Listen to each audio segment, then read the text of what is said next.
Hello, আসসালামু আলাইকুম।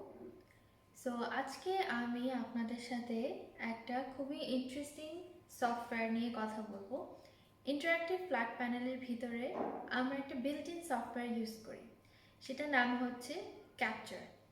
So capture কি করে? ক্যাপচার বেসিক্যালি আপনার কন্টেন্টগুলো, ফর এক্সাম্পল আপনি যদি কোনো একটা ভিডিও কন্টেন্ট থেকে থাকে অথবা আপনি যদি ভিডিও কন্টেন্ট বানাতে চান, সেটাকে এডিট করতে চান, এডিট করে একটা ক্লাসের জন্য একটা ম্যাটেরিয়াল রেডি করতে চান, টিচিং ম্যাটেরিয়াল রেডি করার জন্য এটা ব্যবহার করা সম্ভব।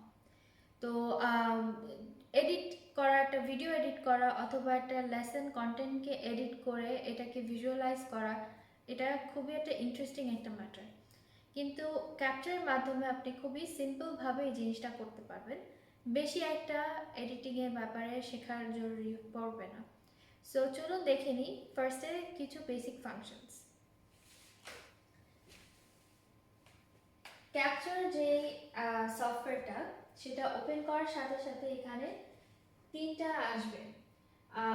ফার্স্ট হচ্ছে record, edit and camera.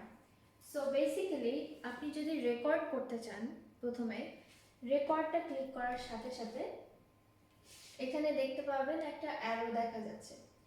So আর এখানে দেখা যাবে রেকর্ডিংয়ের সব অপশনসগুলো। সো বর্তমানে এই ক্যামেরার সাথে, এই প্যানেলের সাথে ক্যামেরা অ্যাটাচ নাই। সো এখানে এই জন্য দেখাচ্ছে যে এটা অলরেডি ডার্ক হয়ে আছে। অডিওটা অলরেডি অন করা আছে, অডিওর ভলিউমটা ইনক্রিজ অর ডিক্রিজ করার ব্যবস্থা করা আছে। ফুল স্ক্রিন করা যাবে, প্লাস কাস্টমাইজ করা যাবে। সো কাস্টমাইজ যদি আপনি করতে চান, সেক্ষেত্রে এটাকে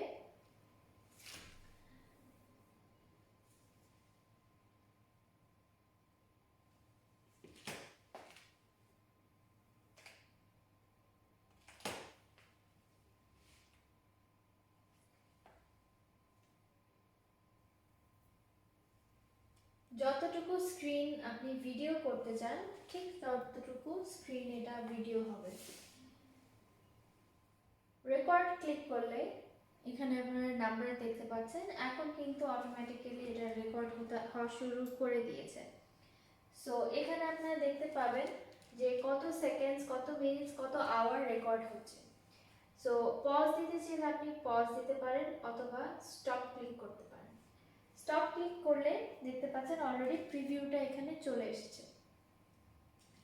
সো প্রিভিউ আসার পরে এই প্রিভিউর ভিতরে যে ভলিউমটা আপনারা শুনতে পাবেন, সেই ভলিউমটা আপনার প্যানেলের ভিতরে যদি কোনো ভিডিও অন করে থাকেন, সেটার সাউন্ডও আপনি শুনতে পাবেন। সো এখানে আপনারা দেখতে পাবেন এক্সপোর্ট, এডিট অ্যান্ড ডিলিট।